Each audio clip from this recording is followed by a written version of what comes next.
સાબરકાંઠાનું હિંમતનગર, જ્યાં હુડાનો વિરોધ યથાવત જોવા મળ્યો. હુડામાં સમાવિષ્ટ 11 ગામના મિલકત ધારકોનું અનોખું વિરોધ પ્રદર્શન. ગામના મિલકત ધારકોએ બેરણા ગામે બેસણું યોજ્યું. દશેરા દરમિયાન હુડાસુર નામના રાવણનું દહન કરવામાં આવ્યું. આજે બેરણા ગામે 11 ગામના મિલકત ધારકોએ બેસણું યોજ્યું.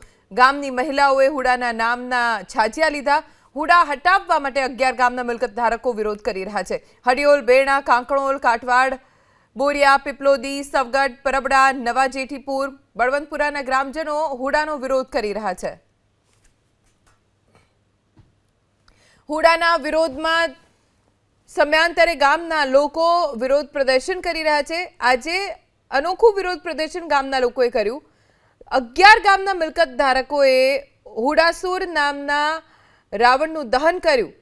સાથે મહિલાઓએ છાજિયા લીધા. હુડાના નામના 11 ગામના લોકો સતત વિરોધ કરી રહ્યા છે હુડાનો. તેમની માંગ છે કે તેમને તેમના ગામને હુડામાં સમાવિષ્ટ ન કરવામાં આવે. હુડા હટાવવા માટે આ મિલકત ધારકો 11 ગામના, જેમાં બોરિયા, પીપલોદી, હડિયોલ, બેરણા, કાંકણોલ, કાટવાડ, સવગઢ, પરબડા, નવા જેઠીપુરા, બળવંતપુરાનો સમાવેશ થાય છે. અમારા સંવાદદાતા દર્શન પાસેથી વધુ જાણકારી પ્રાપ્ત કરીશું.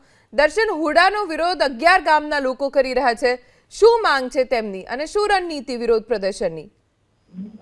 જી ધ્વનિ, જે પ્રકારે હિંમતનગર શહેરમાં અર્બન ડેવલપમેન્ટ ઓથોરિટી એટલે કે હુડા અમલ કરવામાં આવ્યું છે અને હુડાનો જે ડ્રાફ્ટ પ્લાન છે તે ડ્રાફ્ટ પ્લાન જાહેર થતાની સાથે જ જે હુડામાં સમાવિષ્ટ 11 ગામ છે તે 11 ગામના મિલકત ધારકો વિરોધ દર્શાવી રહ્યા છે. જે પ્રકારે અલગ અલગ દિવસના અલગ અલગ 3 કાર્યક્રમો આપવામાં આવ્યા હતા અને દશેરાના દિવસે 11 ગામના લોકો દ્વારા હુડાસુર રાવણનું દહન કરવામાં આવ્યું હતું. અને ત્યારબાદ આજે જે આ દહન કર્યા બાદ આજે એની એક બેસનું લૌકિક ક્રિયા રાખવામાં આવી હતી, જેમાં 11 ગામના જે મિલકત ધારકો છે તે બેરણા ખાતે એકઠા થયા હતા અને આજે બેસનું યોજાઈ રહ્યું છે. હુડામાં 11 ગામના જે મિલકત ધારકો છે તે મિલકત ધારકોની એક માંગ છે કે હુડા રદ થવું જોઈએ અને જે પ્રકારે જે હુડા લાગી રહ્યું છે તે જરૂરિયાતના સમય કરતા પહેલા હુડા લગાવવામાં આવ્યું છે તેવી માંગ છે.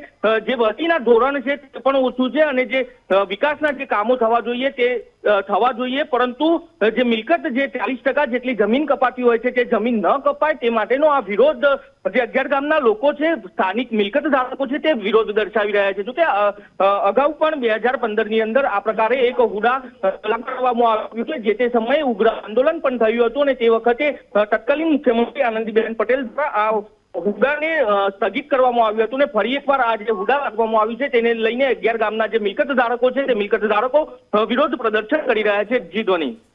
દર્શન, આભાર જાણકારી આપવા માટે.